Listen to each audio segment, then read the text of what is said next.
It's been said I know a thing or two about entertaining, setting a table, arranging flowers, selecting a menu, and inviting the ideal guests. And after all these years, I suppose you could say it's true. So here's my best advice for your next party.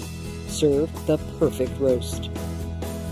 Today I'll teach you how to prepare 3 extraordinary roasts, starting with a spectacular prime rib.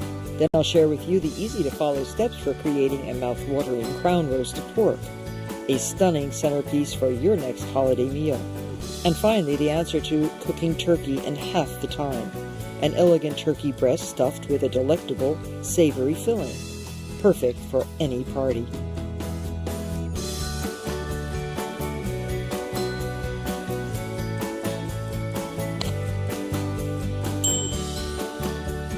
When hosting a special occasion, it's really nice to prepare a dish that makes an impression when you bring it to the table, such as a wonderful prime rib roast. And when you pair this rib roast with a Yorkshire pudding, prime rib is a classic holiday meal. Today we're using a 3-bone rib of beef, which weighs about 7 pounds. It's hard to believe this is 7 pounds, but it is. It's very dense. And this roast comes from the tender, leaner end, called the first cut. It's an expensive cut of meat, so you want to make sure that you cook it to perfection. And if you follow the directions, you will have a perfect rib roast each and every time. Now, some people call this a standing rib roast, but it's also called a prime rib. And the term prime rib derives from the first step in butchering, when the whole steer is divided into 8 large cuts, known as primal cuts. And one of those cuts is the rib or primal rib, thus prime rib. So this is first cut. It does not have a lot of fat. It has a nice coating of fat on the outside. The ribs are very, very strong and nice. And this is a well-trimmed, beautiful rib roast. And be prepared. This one costs a little bit more than $100. 7 pounds will serve, at least 8 people. Buy this at least one day before you're going to cook it, because we are going to rub it with a marinade. Break 15 or so dry bay leaves in a mortar and pestle or in a bowl. Add about 1/3 of a cup of sage leaves. This is actually fresh sage. You can use dry or fresh. And the zest. I love the zest of orange. This is 1/3 of a cup of orange zest. Add that. Salt and pepper, about 1.5 to 2 teaspoons of coarse salt. And some pepper, I'd say, at least a teaspoon of freshly ground pepper. Now mix this all together with about 1/2 cup of olive oil. The rib roast can stand in the refrigerator for 1 day to 3 days to get a deeper flavor in the meat. And a similar result is achieved by simply salting the meat a day or 2 before roasting. You'll figure it out. After you cook a couple of these, you'll figure out which style, which flavor really appeals to you and your family. But I assure you, this marinade is utterly delicious. So we'll put this meat right into a roasting pan. This is a very nice roasting pan. It is a enameled cast iron, very heavy. And just spread your lovely flavorful marinade all over the roast. Cover it with plastic wrap. Put it in the fridge, as I said, for at least 1 day. So here's the rib roast. It's been in the refrigerator for 1 day. I have not changed my clothes. We have swap outs on this show, luckily. And it is looking very good. We've taken it out of the refrigerator about 3 hours ago because you want it to be closer to room temperature. And you place the beef fat side up. It's resting on its ribs. The ribs act as a rack for the meat itself.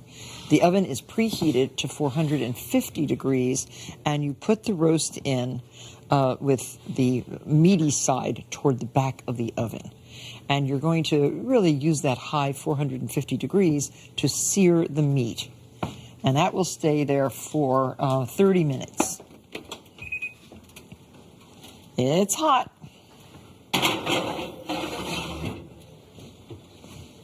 Put your timer on, and after 30 minutes, the temperature is lowered to prevent the outside from burning before the inside is cooked. So this is really what roasting is all about. That initial high heat gives the outside a head start so that it will be browned perfectly in the end, but then you must reduce the heat so that the interior of the meat, that big piece of meat, will cook to the appropriate temperature. And we're going to cook this rib roast to about 120 degrees, which will be a medium rare. So here's the roast. It took exactly an hour and 15 minutes after the first 30 minutes. And we've removed it from the oven. It's been resting here on the board for 20 minutes. Very important to let a hot roast rest at room temperature before you start to carve. You want the juices to be reabsorbed into the meat, and you can see that we're not really losing too much onto the board. If I started to cut when it came right out of the oven, you would have a lot of juice everywhere. Now to carve, cut right along the bones, preserving the bones for the bone lovers, and just remove them. And then you'll have a meat roast without any bones in the way to carve for your dinner. Very tasty. This is a well-prepared rib roast that responds nicely to this kind of carving. And you can see there's not a lot of fat anywhere. There. Now to carve. So this is the end cut. There will be somebody at your table who will ask for the end cut. So you have two ends, front and back. But look at this gorgeous meat, just perfectly rosy, a little tiny bit of fat. And then as you go in, and this is a nice thickness, especially if you're going to be serving this with the Yorkshire pudding and a traditional English style rib roast. Use a very sharp knife and carve carefully. Don't cut too much because you just cut enough for the first serving. And you can arrange it nicely on a platter. Looks so beautiful. And a garnish could be as simple as more beautiful sage leaves like this. Fragrant too, very fragrant. That looks pretty. Some fresh bay leaves, if you have them, can also be arranged. But I think this is an amazing presentation.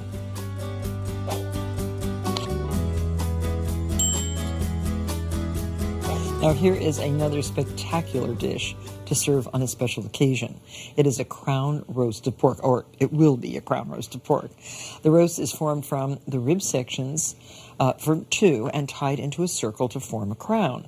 And this dish is a British tradition dating way back to the Victorian era. When it comes to flavor and regal presentation, nothing rivals a crown roast of pork. So let me share my recipe with you.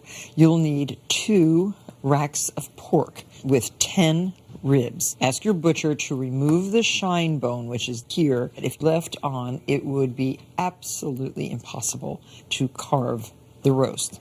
So first thing you do when you get this home and are you ready to start cooking it is to cut down right between the ribs, just deep enough so that the meat will bend. You want these ribs to bend a little bit because this is the outside of the crown. Make sure that the butcher Frenches the bones.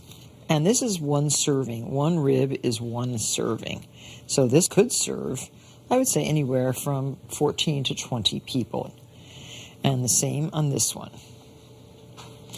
Make sure your knives are sharp. This is beautifully sharp. It's cutting through this pork very nicely. This is great for a special occasion, Christmas time, New Year's Eve. It's also nice if your family loves pork to serve on a holiday like Thanksgiving, which is traditionally turkey, as you know. See how it bends now? It wouldn't bend like that unless you did these cuts. Now, form your crown. The idea is to get this one attached to this one. We're going to use a needle and thread. Really, a needle, a meat needle, and some string. Cotton string is good. So go through this way and just go through here. It's fun to do something like this. Of course, if you have a really good butcher, he will do this for you. But it's also fun to learn how to do it yourself. Now tie that into a knot. And so I have that butted up. Now I want to get this one a little bit tighter. So just take your needle and go through again a little bit lower. Practice being a surgeon. I've always loved doing this kind of creative cooking. And again, tie this.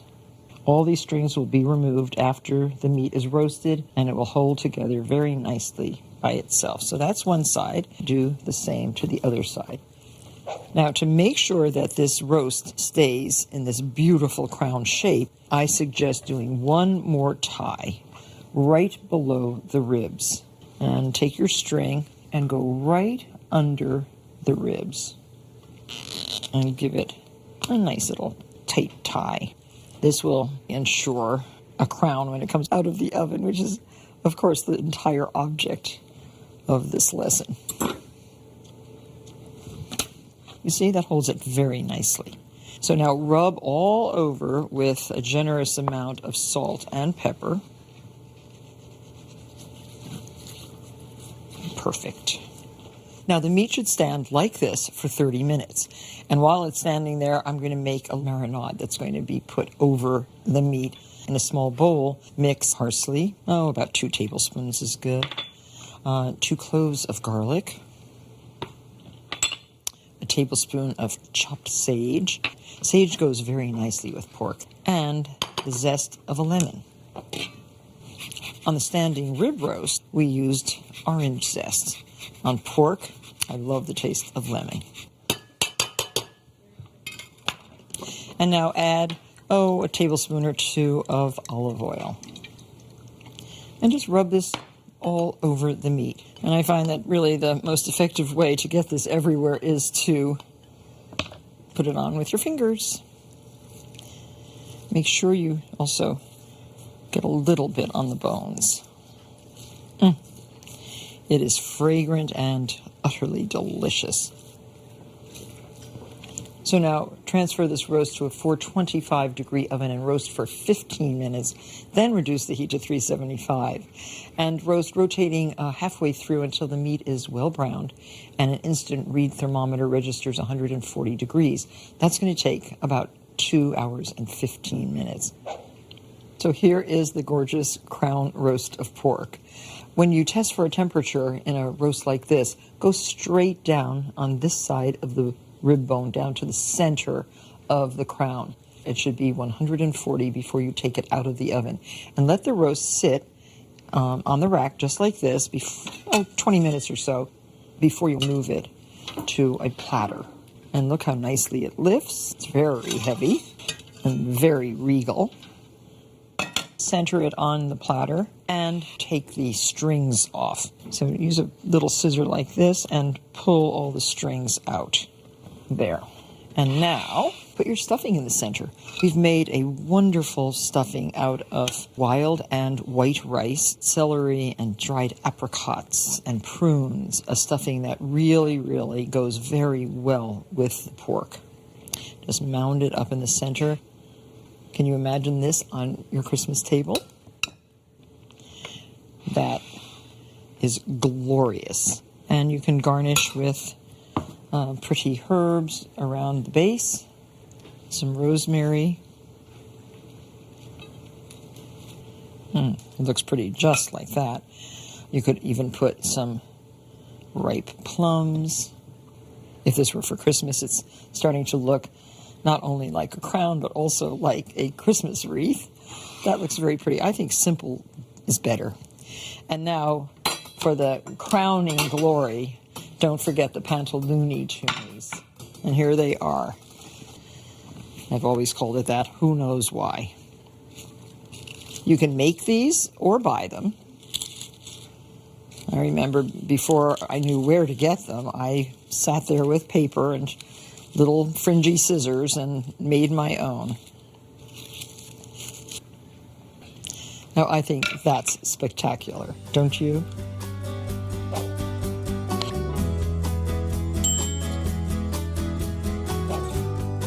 Now, we've made some pretty elaborate roasts, the crown roast of pork, the standing rib roast, expensive cuts of meat, which, of course, make a big, beautiful impact when served. But here's a simpler roast, and one that's good for a big crowd if you want to make several of them, or for just a small group. Instead of stuffing and roasting a whole turkey, you can stuff just the breast to create an equally delicious and elegant dish that cooks in less time. And in this recipe, we use a technique called ballotine, in which the turkey breast is boned, the skin is removed carefully, and I'm doing that right now by going underneath the membrane that holds the skin to the meat of the breast. And this is a half of a breast of a nice, looks like around a 12 or 14-pound turkey. It's a nice piece of meat. And if you need to use the point of a sharp knife to help release it, do so. We don't want to get any holes in the skin. And we want to take it off carefully, leaving it in one whole piece. Because this is what we're going to wrap the stuffed turkey breast in. And the skin, this is the whole skin, and it does stretch, so that's what we reserve. We reserve that. Now turn the turkey breast over, and now we have to butterfly it. We want to get it into a shape where we can flatten it, stuff it, roll it, and then wrap it. Get all that? Okay, so the turkey breast has some natural lines of demarcation here. And with the point of a sharp boning knife, what we want to do is get it as flat as possible, all the same thickness. Now again, if you have a good butcher, ask him to do this for you, but you can do all of this yourself. It's not difficult. So already I'm getting it much flatter. This white tendon here, you definitely want to take that out. It will be a little bit tough. And you can, again, take this piece of meat and fold it back with a cut. And I think a little bit here too. So now put this in between some plastic wrap. It's like unfolding a book, really. Like a nice long piece. Place your meat on it, leaving a little bit of space at the end, and fold this over, leaving some space like that, so we can spread out the meat and pound away.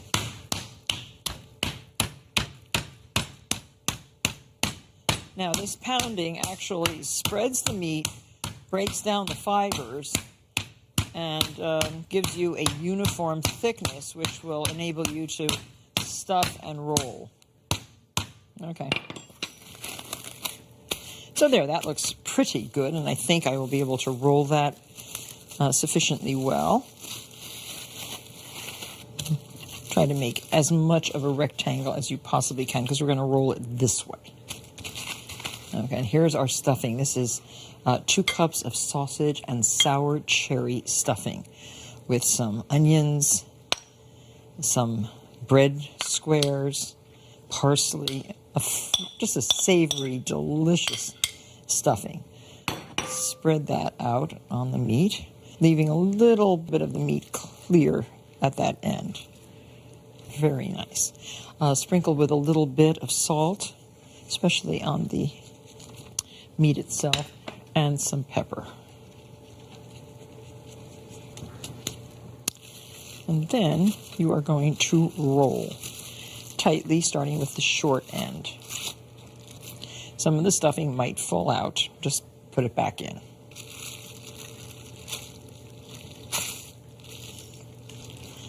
Okay, like that.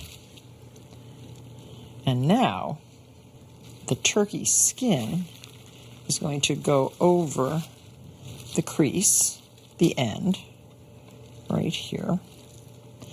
And that will hold everything together with some string.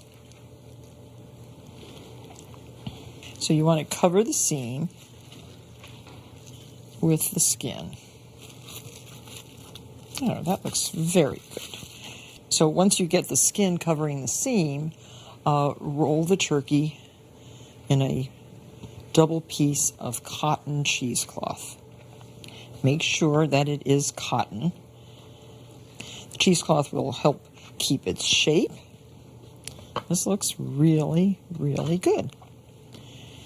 And then we're going to tie it up.